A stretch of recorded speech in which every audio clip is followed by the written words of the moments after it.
I just thought I'd mention it. Little reminder. So we have an event coming up here in January. We have a number of things that are normally on our calendar that are back underway now that the holidays are over. So along with youth group and other regular activities, women's Bible studies and other things that are going on, we want to let you know about a special event that's coming up this month. January is Human Trafficking Month. And here at Mountain Christian, we've got a special event going on the 29th. And I'm going to ask Dave Brady if you'd come up and kind of fill us in on what's going on with that. I might see if I can give him a mic here. Can you read the number on that mic? You can come right up here. You're nice and tall, but... Didn't know it was going to be this official. There you go. No, it's official. All right. Well, you know what happens if you give a teacher a microphone. You're never going to get him to shut up. Yeah, okay. As Bart mentioned, January has been designated Human Trafficking Awareness Month. Despite the name, human trafficking does not involve the transportation of movement of bodies. It is the exploitation of bodies, taking advantage of vulnerable people, primarily the poor, the marginalized, and exploiting them in really what is modern-day slavery. It can take place, of course, in the commercial sex trafficking trade, but also in the form of domestic servitude, labor camps, sweatshops, agriculture, even in food and beverage and hospitality industry. It is, in fact, modern-day slavery. Human trafficking is the second largest organized crime in the world. It is the fastest growing crime in the world, and it takes place all over the world, including right here in the United States. There have been cases of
With me to the book of Hebrews, if you would, please, chapter 11. We're going to take a look at another make room topic for this year. I'm sorry. We have an announcement. All right. Senior Connection All right. is back. All right. And it'll be January 28th at 11:30, and the sign-up sheet is in the lobby. Okay. And Rob And what are your suggested ages? What's your suggested beginning age for that? About that, 55 or mature. Mature, or then some, yes. Designed for that, yeah. Okay. Anybody of any age can come. We just ask you don't drop children off for childcare.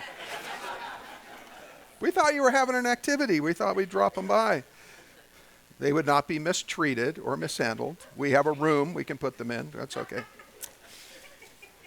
So our topic that the Lord gave us this year is the idea of making room. There's those two words, actually a two-word command, not the topic of making room, but actually the instruction to simply make room.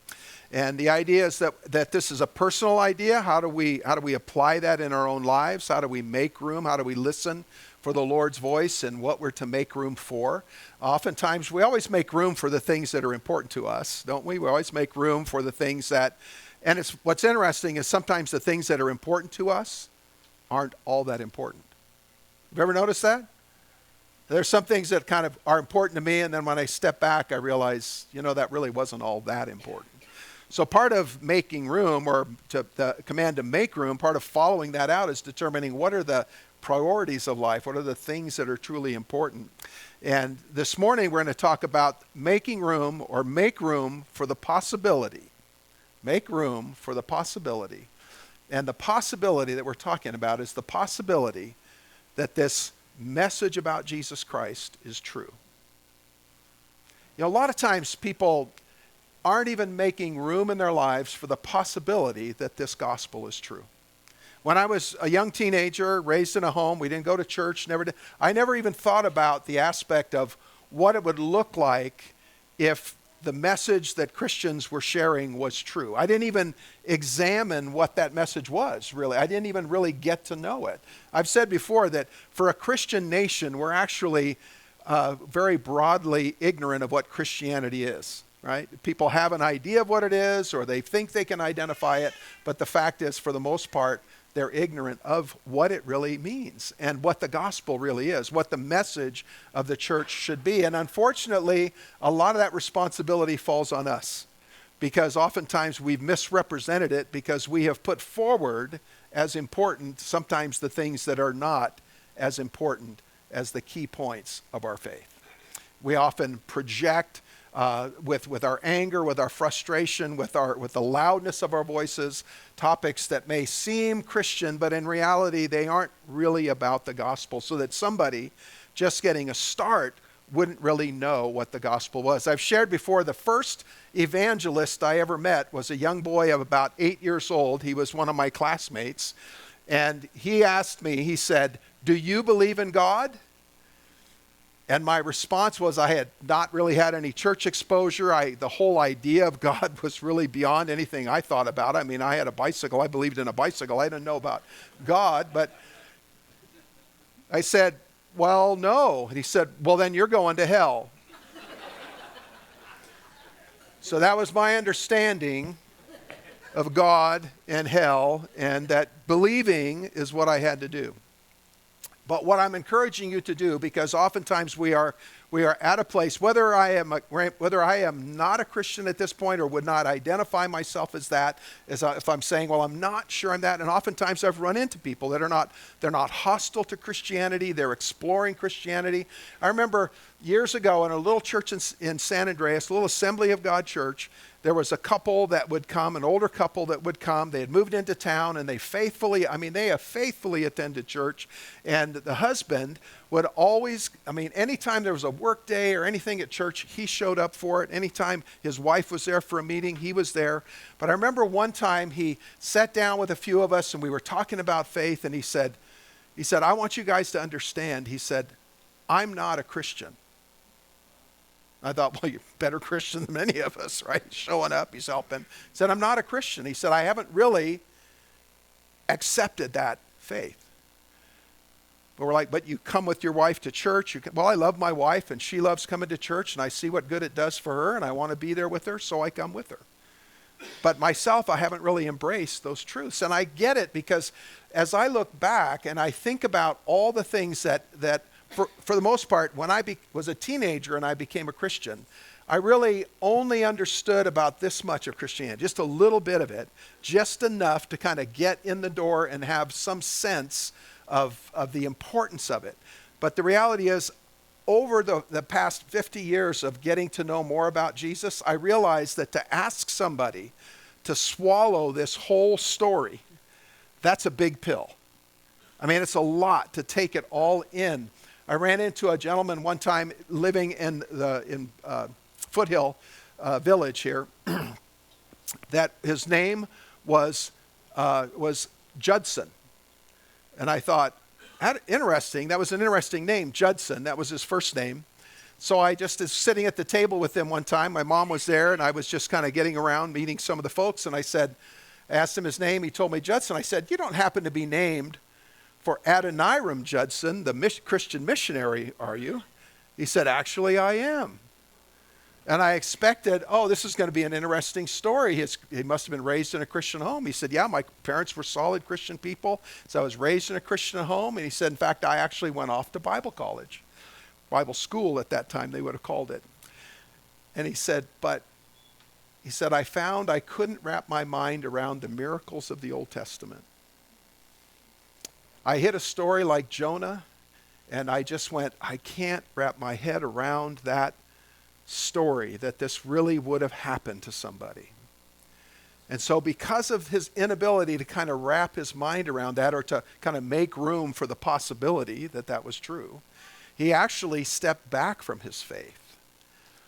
And when I talked to him about that, he said, sometimes I miss it.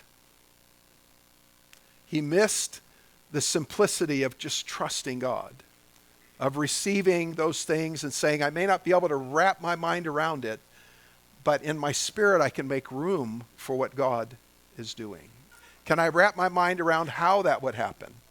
No, I just can't fully wrap my mind around some of the things that the Bible teaches. But at the same time, I am comfortable living with that truth that is as it is presented. And as I compare it to my experiences in life, I find there is a consistency with the way that the Bible describes life and the beginnings of life, and the rules and the laws and the instructions that God gave and the wisdom that is there. When I line it up against life as I live it, I see there's a great consistency between those two. And oftentimes it's more about having our eyes open to that possibility that there's something going on. I think of like Moses, when the Bible talks about he's out in the wilderness and he sees a bush that is burning, and he goes over toward it because he notices it's burning, but it's not burning up. In other words, the fire never just burns down. It continues to burn. And so there's something different about that. And he goes over there to find out about it. And in that process, he has an encounter with God. What he did was, rather than just go, there's a bush that's burning, I'm just going to go on to the next thing, he noticed something special about it. It drew his attention, and he decided to pursue it and to find out what was going on in that. And I think there are times when God has us in a place where we are beginning to open the door of faith. We're beginning to think about the fact that there is the possibility of a God who is as described in the Bible, or perhaps not, but that there is something beyond simply what I know and can feel and touch, those things that are familiar to me in the physical world. So Hebrews chapter 11 begins what we call the hall of faith. And I'm not going to read all of chapter 11. And it describes people from the Old Testament that because of their faith, they actually saw their lives changed, and they saw God intervening in their lives, all because they believed in God. Now, interestingly, not all of these people, they did not believe perfectly. Oftentimes, faith is not perfect faith. There are times when we're going to believe just enough to kind of get us through, but the fact is we still reserve some doubt and we hold on to that. Every time I'm praying for somebody for a miracle, very rarely is there this surety in my mind that God's going to show up and do it just the way I say it, right?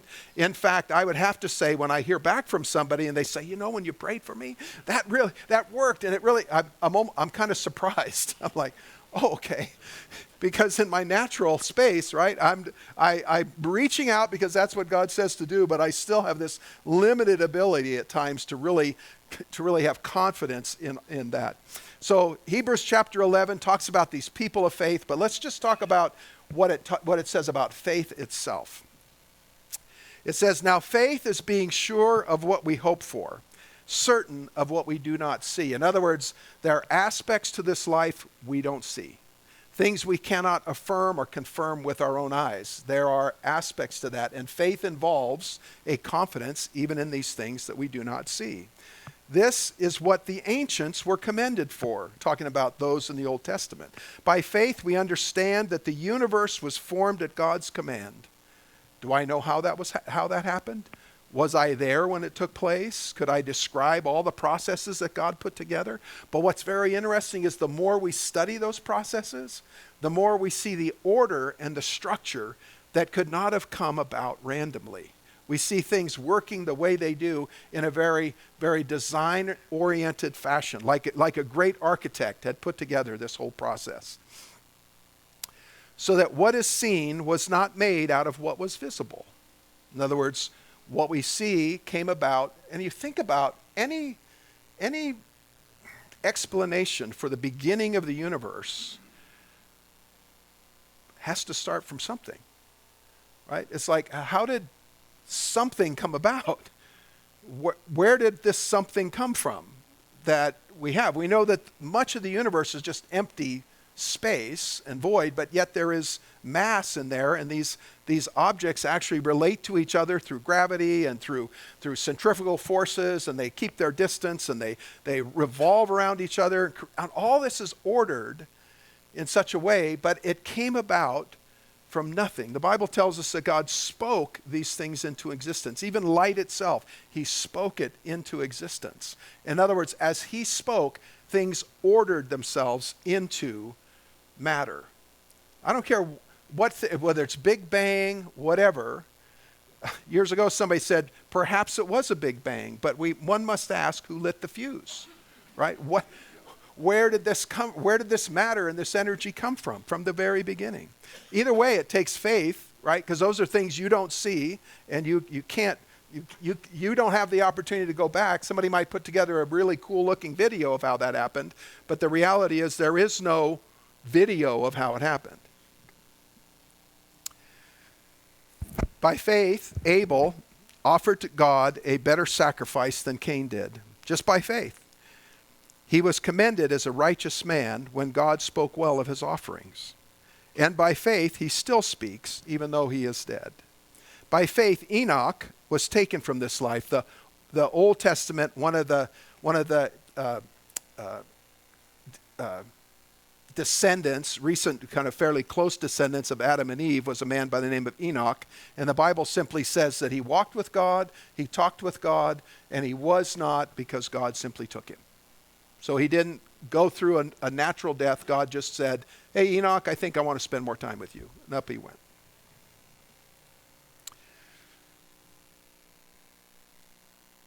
By faith, Enoch was taken from this life so that he did not experience death. He could not be found because God had taken him away. For before he was taken, he was commended as one who pleased God. And without faith, here's the key, without faith, it is impossible to please God. Because anyone who comes to him must believe that he exists and that he rewards those who earnestly seek him. In order to come to God and to fully grasp all that he offers us, there has to be a level of confidence and an ability to have confidence even in things we don't see. We can't count, add up, or take inventory of. There are things that take place that we cannot even begin to see. So this morning I want to cover a couple of things as we talk about make room for the possibility that this is true. Oftentimes somebody wants to set it, you either believe it or you don't, like my young friend. Do you believe it? Nope. Okay, you're going to hell. Simple as that. Oftentimes I think God has us on a path toward belief.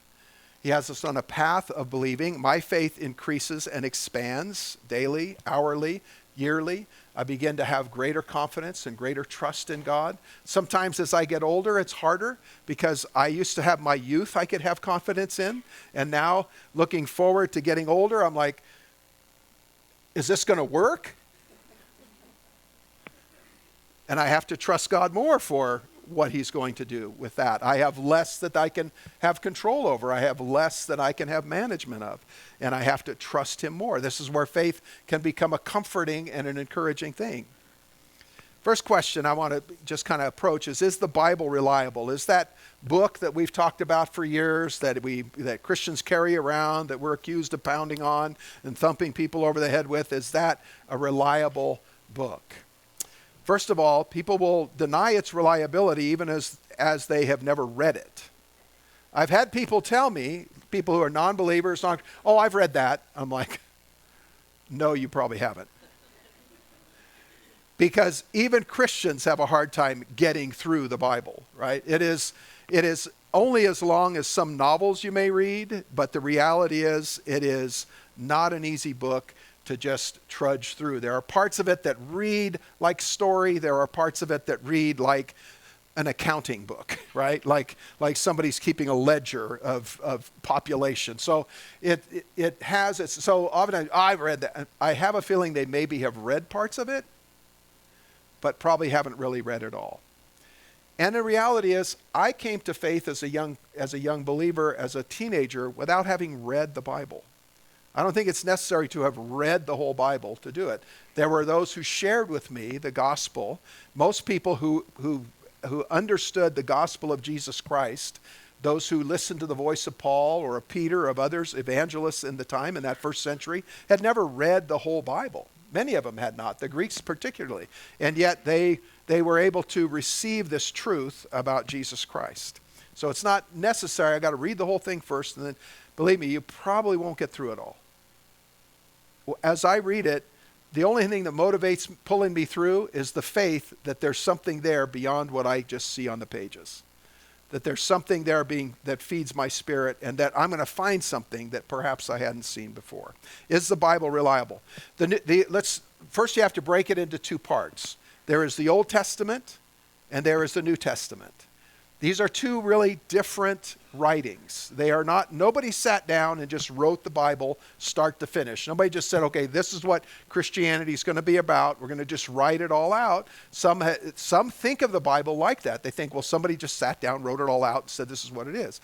The reality is the Old Testament spans a period of about 1,100 years. That is from the time of Moses. Now, its history spans more than that, but the time of Moses, when it is believed that the Old Testament, particularly the first 5 books of the Bible, were actually compiled and put together and written down in some order where they could also be orally transmitted as well as transmitted through writing. Remember, the printing press wasn't invented until like the 1300s. So there was no printing that took place. Nobody just got a copy of it out and said, okay, let's produce a million copies and see if it sells. This was handwritten, passed on generation to generation. In fact, in the Old Testament, anyone who came to be a king of Israel was instructed to actually write their own copy of the law, to actually create a copy. So they will have studied it, learned it, and will have written out a copy so that it would be preserved generation to generation. But it spans 1,100 years up to the time of about 400 years before Christ. At that point, we see the Old Testament prophets kind of leave off, and there is a time, what's called the silent years, before Jesus arrives. However, what's interesting is the very last book of the Old Testament, the book of Malachi, ends with a prophecy about a prophet who will come in the future and turn the hearts of the children toward the fathers and the hearts of the fathers to the children. Interestingly, the New Testament, where it opens in the book of Luke, has an angel giving a message about John the Baptist who will come, this new prophet. And what does he say? He will turn the hearts of the fathers to the children and the hearts of the children to the fathers. In other words, mirroring that 400-year-old prophecy is now spoken of here in Luke, that John the Baptist is the fulfillment of this. So there is a consistency between them. Interestingly, I've had people, I remember hearing this one time on a Believe It or Not, like Ripley's Believe It or Not, and they said, oh, Is it possible? Did Shakespeare write the Old Testament? Shakespeare wasn't alive when the Old Testament was put together.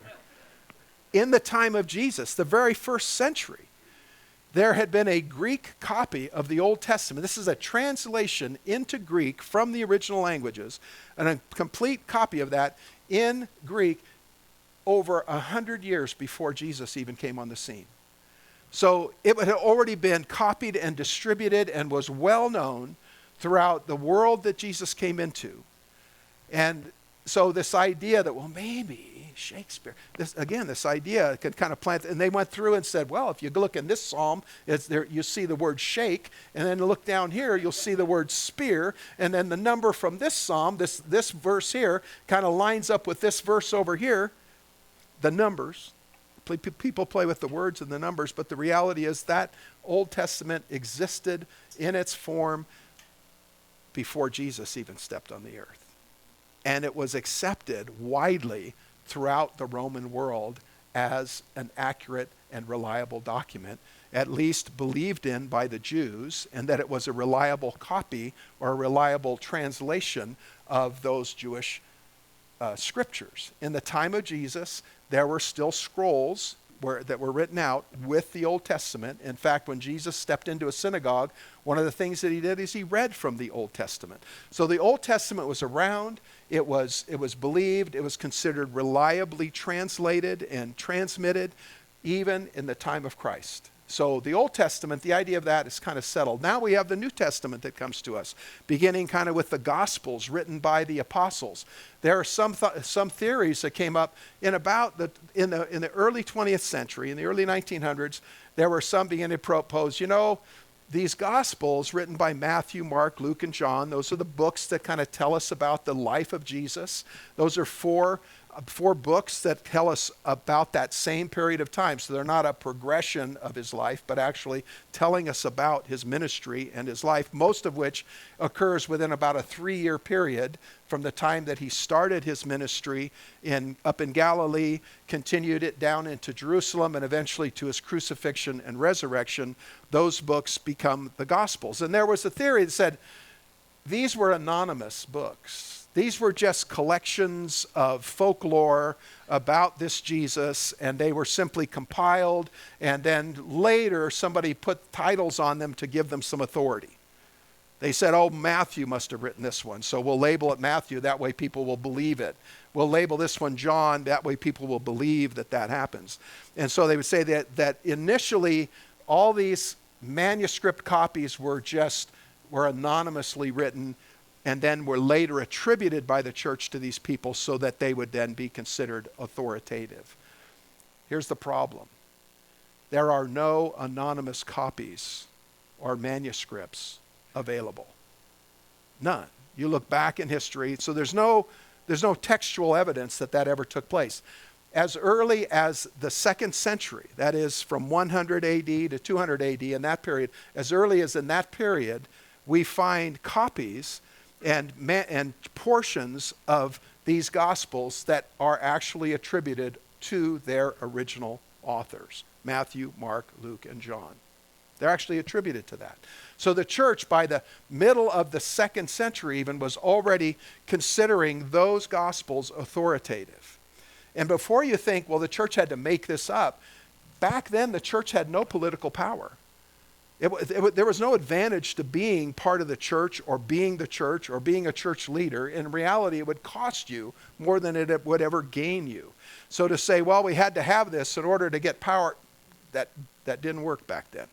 So the other thing about these Gospels that we say dating back to the 2nd century, not only are they like in one place we happen to find that, but they're scattered throughout. That the location of those and the availability, they were scattered throughout. So they had to be from the originals taken out. And consistently, the book of Matthew is labeled the book of Matthew wherever you happen to find it. So that means that later on, if somebody said, well, let's attribute this to somebody, we should pick somebody. Well, if I was over in Syria and I'm picking somebody, I might pick Matthew.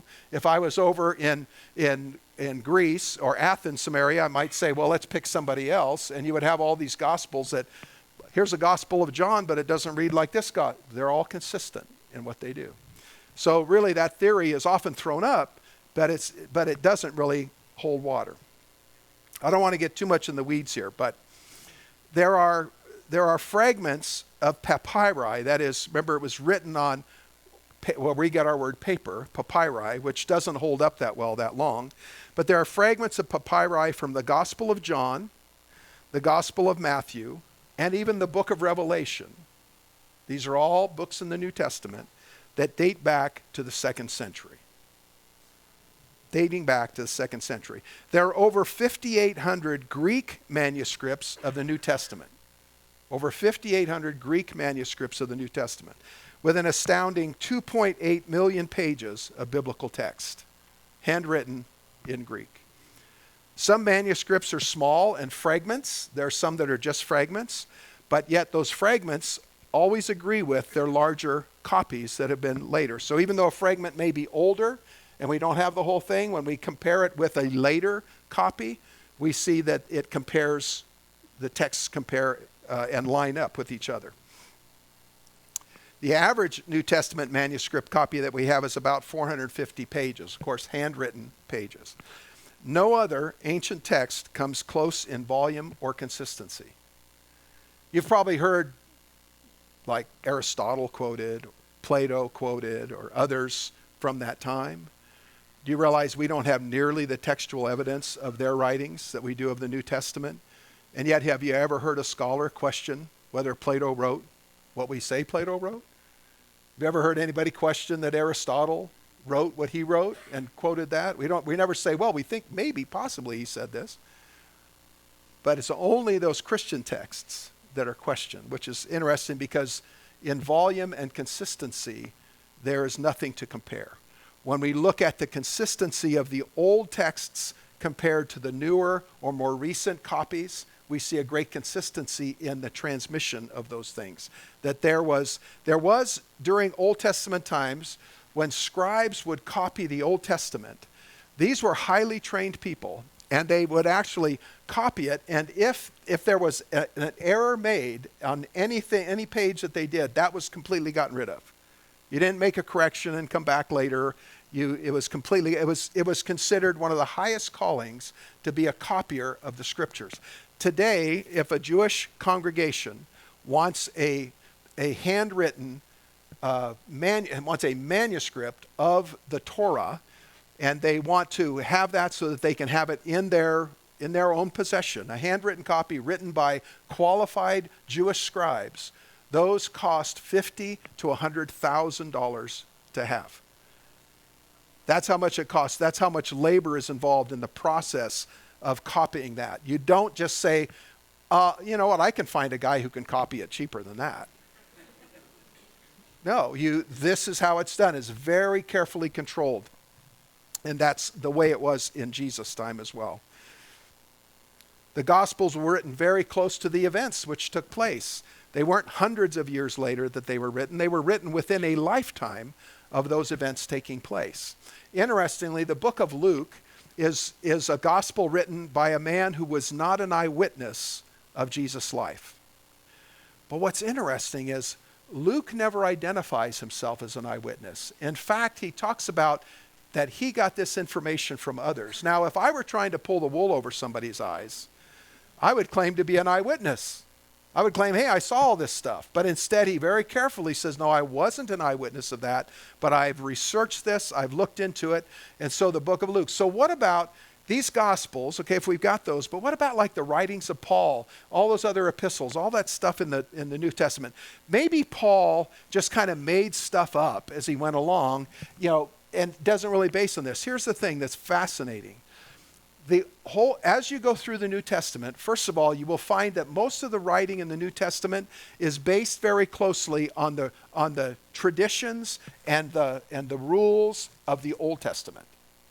They're not making up new rules. Even when Jesus said, hey, a new law I give you, Love your neighbor as yourself. Love God with all your heart, soul, mind, and strength, and love your neighbor as yourself. Those were already existent in the book of Deuteronomy, already in the Old Testament. Nothing new. When Paul talks about morality and sexual morality, where does he appeal to? The Old Testament. He goes back to that. So the New Testament authors had a great confidence in the Old. Also, there were the gospel writers like Luke. We see a great agreement in their histories of what Jesus did. And then you know that Luke also wrote the book of Acts. So the book of Acts is the story of the beginnings of the church and how the apostles got the gospel out, how Paul took the gospel to other places. Now, this is a great transition from the authority of the gospels, telling the story of Jesus, the consistency that we see then traveling forward into the work of the church and into the writings of Paul. So textually, is the Bible reliable? Yes. You're not going to find an ancient document that's more reliable than the Bible, that is more attested to or more witnessed than the Bible itself.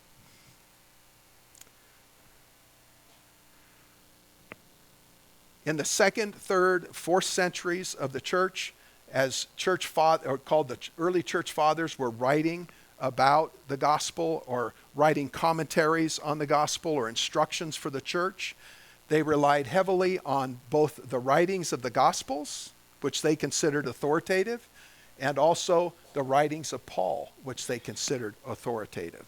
So those early church fathers already were saying, look, we have here this authoritative work in front of us. Was Jesus real? There are those, well, he was just a made-up guy, kind of maybe a conglomerate of all these kind of other people that existed. No, there are what we call extra-biblical sources, that is, authors and writers around the time of Jesus or close to his time, who attest to the fact that there was this Jesus who was put to death by the Roman government, and that attests to the fact that this Jesus existed. That, in fact, no serious historian really questions the reality of Jesus' existence as a person. The question always comes as to his identity, right? Is this really God in the flesh? Was he really the Messiah? Was he not? Was he special? Was he not? And this morning, as we read from there have been arguments made. Well, John, the book of John, the Gospel of John, seems to insist that Jesus is God. But then Matthew, Mark, and Luke don't seem to include that same thing. Well, you know the passage that we read this morning about Peter, where Jesus says, Peter, who do you say that I am? And Peter says, well, you're the Christ, the Son of God. That's recorded in Matthew, Mark, and Luke. So there is a consistency across the Gospels about the identity of Jesus Christ. He was not just a guy who ran into some trouble. Here's the other thing about Jesus. He himself claimed to be God. He was not crucified because he was doing too much good work. He wasn't crucified because he was politically incorrect.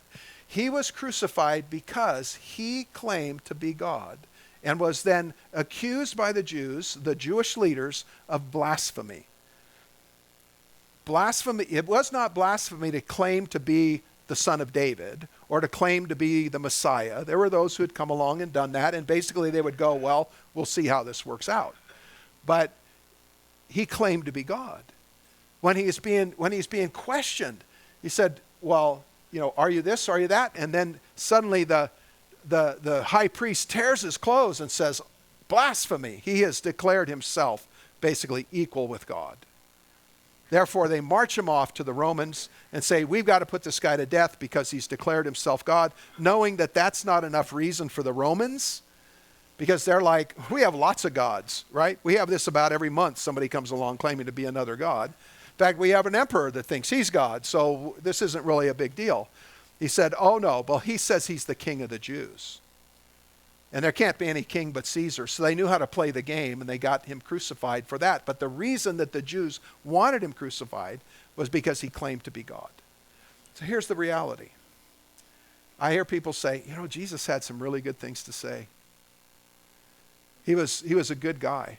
I mean, I think he's got some wonderful things. I like to follow his teachings, but I'm not sure I believe all that stuff about who he is. Okay. He is either lying about who he is.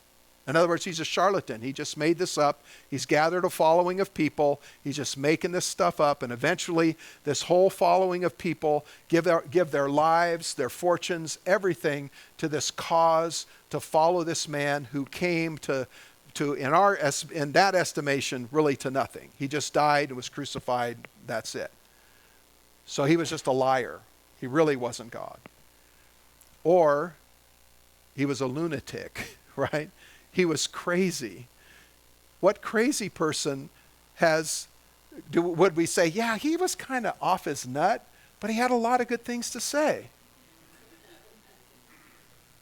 I think we'll form a religion around that.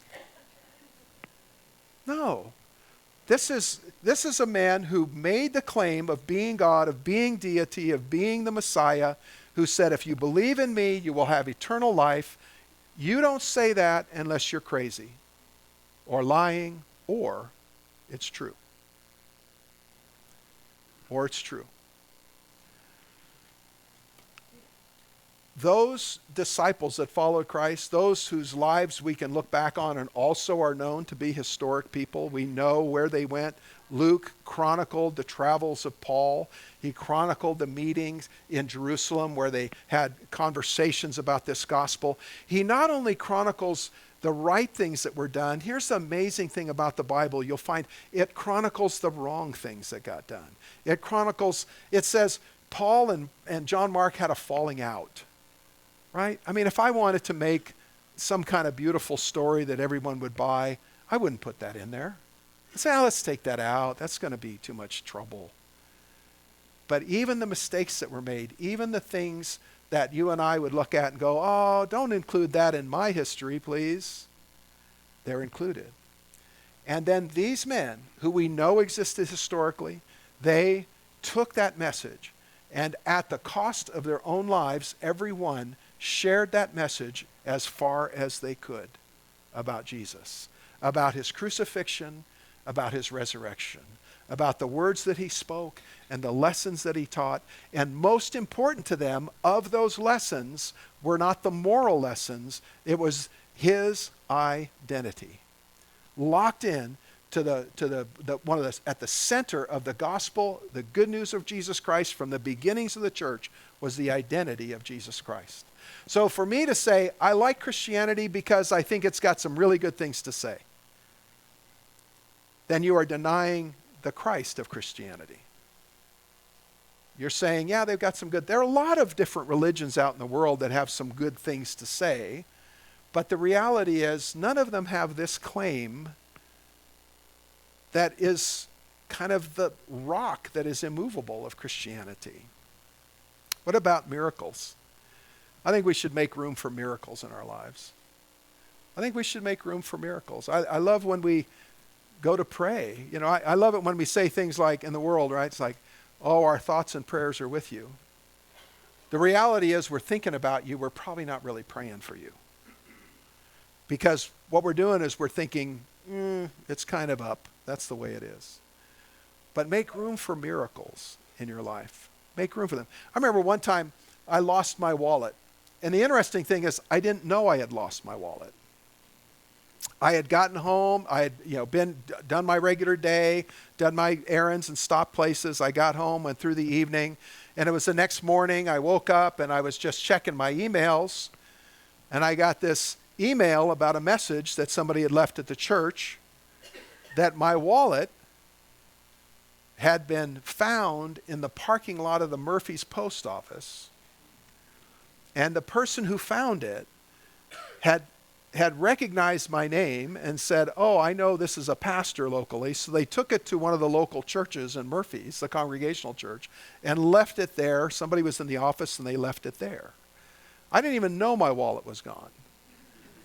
And somebody had found it, returned it, and got a message to me that my wallet was found. Now, two things. I can say, well, that's an amazing thing. I live in a great town. People like that. You know, there's people also who would have emptied that wallet before they decided to do something with it. But instead, there are times God's watching out for me that I don't even realize it's happening, right? I make room for the idea that God's at work in my life even when I don't notice it, even when I don't expect it.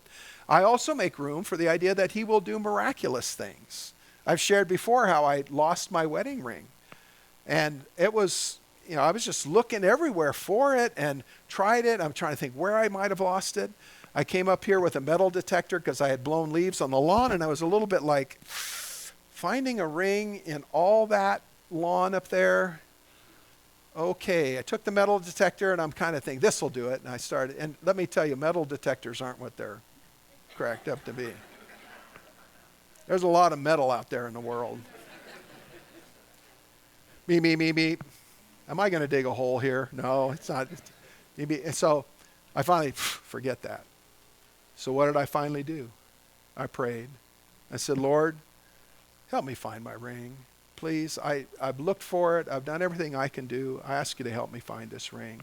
So I started right up by that big tree where the cable's attached for our zip line. I started right up there, and I said, okay, I'm going to walk this whole lawn, and I'm going to pray the whole time I'm walking it, and I'm going to keep my eyes peeled. I'm going to see what I find. And I took about 3 steps, and there was my wedding ring on the ground. You could say, wow, what a coincidence. Or we can say, God did this. God worked out this miracle for me. You could say, well, why did he allow you to lose it to start with? Well, maybe so I'd have a good story to tell you today. Sometimes he does that. Sometimes he does things that just build your repertoire of testimony, just so you have things to share about what God has done. There may be some rough patch you go through, and you go through it because at the end you'll be able to say, look what God did. I couldn't have made this happen.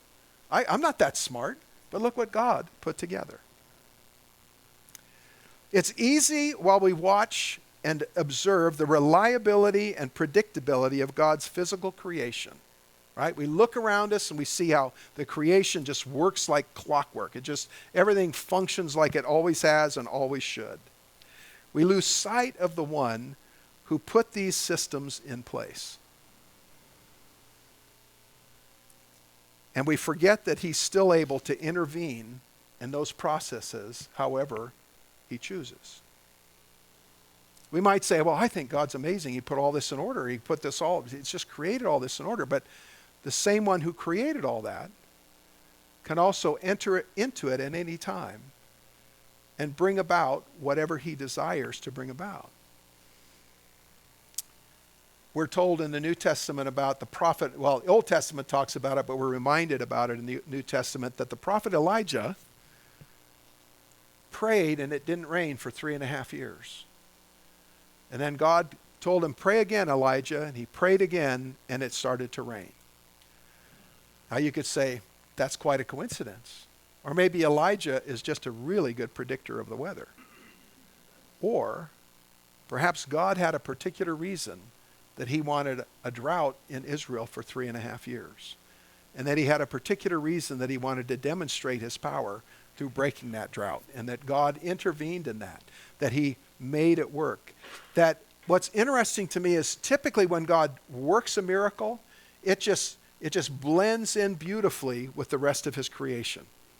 Right? It's like it just blends in beautifully. When he did open the heavens and rain came, well, he had already designed the ground to accept that rain. He had already designed seeds that could last through 3.5 years of drought and then sprout when the water came. He'd already put all that in place. You know, when he commanded that the Savior would come forth from a virgin's womb, he had already designed the womb to bring forth life. He'd already put all that in place. Everything, his creation is designed to kind of enfold the things that he does in a very natural way. So he is both the author of all that is going on like clockwork around us and the same one who can intervene in that at any time he chooses.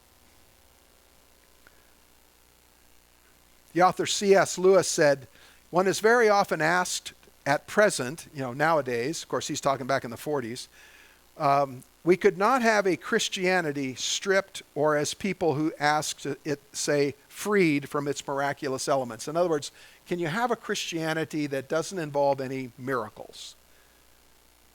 Because I can go with ideas, but miracles That I have a hard time with. Can we have a Christianity with all those miraculous elements taken out?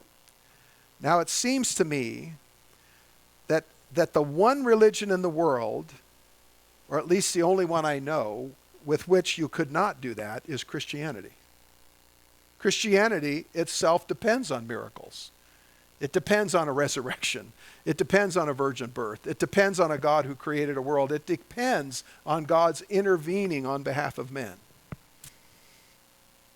What about science? Haven't we disproved it? Haven't scientists, a Nobel Prize-winning physicist, Richard Feynman, expressed many scientists do believe in both science and God, the God of revelation, in a perfectly consistent way. C.S. Lewis also, again to quote him, said, Christianity, if it is false, is of no importance. If it is true, it is of infinite importance. In other words, there is nothing more important if it is true. The only thing it cannot be is just moderately important. And most of the time, Christianity rests at moderately important for most of us. Right? But it is infinitely important. The gospel of Jesus Christ, its truth, its claims, its reality is infinitely important. In Mark 3, a father comes to Jesus pleading for him to deliver his demon-possessed son. And his request begins with the word if. If, he says, you are able. I like that word if, because if makes room. If is making room for the possibility, right? God, if you're real. I've seen people, can I pray that? God, if you're real. I've seen God intervene. I've seen God step in. We'll see if this works. We'll see if this can do it. He said, well, if you're able. And then Jesus says to him, you know, everything is possible for him who believes, pointing out the importance of where your confidence rests. Faith is really just confidence. It's having confidence in God. It's like, am I going to place my confidence? The father then replies to Jesus. He said, oh, I believe. Help my unbelief. In other words, I have a little bit of belief, a little bit of confidence that this is going to work, but I've been to your disciples. They prayed. It didn't work, but I have this little bit of belief. Help it to grow. Help it to get bigger. Remember that opening passage this morning, Peter's declaration about the identity of Jesus? What was Jesus' response? He said to Peter, you didn't figure this out on your own, Peter. God has revealed this to you. I mean, at this point, they've seen Jesus work enough miracles, you'd think he'd go, hello, Peter, hello. But Peter goes, no, you are the Christ, the Son of the living God. And Jesus said, yeah, you didn't figure this out on your own. God has shown this to you. Faith is actually a gift that God gives to us. The ability to believe and have confidence, but it takes making room in our lives for it. And what happens is I have to move some of the things out that I have placed my confidence in and allow my confidence in Christ to take the place of that. That's the challenge. Right? I like to say, we like to hang on to the tree trunk when God would have us move out to the thin limbs. Have you ever watched a squirrel in a tree? Man, they get out on those thin little limbs, the whole thing's bowing down, then suddenly they're jumping over to another thin limb and going like that. He wants us to be like, I'm ready to move out on the thin limbs. But most of the time we're like, oh, I'm fine right here.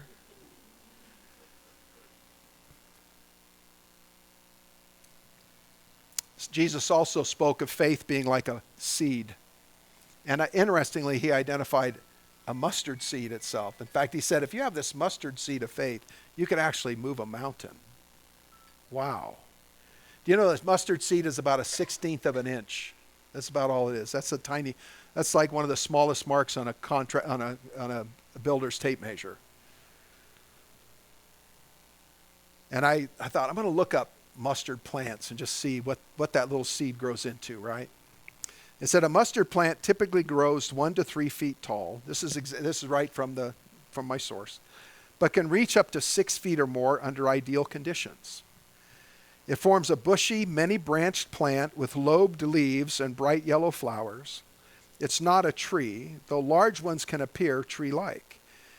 This is interesting. They also develop deep roots, potentially 1 to 3 feet down, which is kind of fascinating for a bush that size, 1 to 3 feet down, for water and nutrients, and can spread wide, sometimes needing significant room. Oh. Does God want to grow your faith in your life? Are you ready to make room for that faith to grow? Are you ready to step back from some of the things you've always had confidence in? Are you ready to move out a little bit and make room for God to grow this mustard seed of faith into something bigger and more productive in your life? Are you like the father of the boy at the point of desperation who says, yeah, I believe this much, but I've got to learn how to believe this much? God hears that prayer. Because what did Jesus do? He delivered his son. He healed him. Do you think that father walked away wishing he had gone somewhere else for help? Do you think he walked away from that and didn't suggest to a friend, hey, if you got anything you need, this guy's got it? Do you think in his life from that point forward, when he ran into a hard spot, he didn't think about Jesus and all that he could do? Sometimes God brings us to a point of desperation so that we do make room for him to work. We do let go of things, or sometimes he just frees our grip on the things that we have such confidence in, to trust him. I love that. These mustard seeds can grow into great plants if you make room. Would you bow your heads with me? Father, I thank you for the room you give us to grow. Each one of us at a different place in believing. Sometimes I'm struck by how confident I find some Christians to be in you. It challenges me. Sometimes scares me a little bit. Lord, I ask you to help me make room in my life, to let go of the things that I have confidence in, the stuff that I hold on to, the things that I place my trust in, and instead put my trust in you.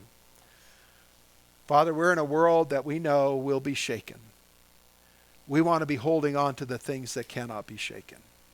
And that is the truth of the gospel of Jesus Christ.